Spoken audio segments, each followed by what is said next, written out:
జగన్కి జీవితంలో ఏనాడు జరగనటువంటి ఇంపాక్ట్ ఇవాళ.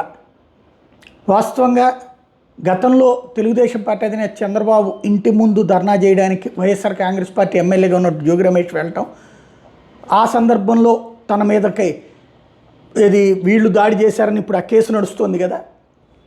జగన్ ఇంటి దగ్గరికి తను అంటే ప్రతిపక్షంలో ఉన్నప్పుడు ఇల్లు ఇక్కడ కట్టలేదు, లోటస్ పాండ్ హైదరాబాద్లో ఉండేవాళ్ళు ఎలక్షన్స్కి ముందు ఇక్కడ కట్టినటువంటి పరిస్థితి ఉంది.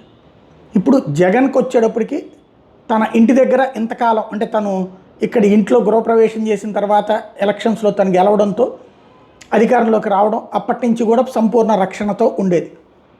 ఇవాళ జగన్ ఇంటి ముందున భారతీయ జనతా యువమోర్చా బీజేవైఎంతో పాటుగా హిందూ సంఘాలు అందరూ పోగై ఆందోళన, ఇంటి గడప దగ్గర దాకా వెళ్ళి ఆందోళన చేశారు.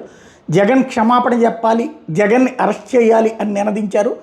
వైఎస్ఆర్ కాంగ్రెస్ పార్టీ చరిత్రలో బ్లాక్ డే, జగన్మోహన్ రెడ్డి జీవితంలో బ్లాక్ డే ఈ రోజున ఆ పరిస్థితికి కారణమైంది.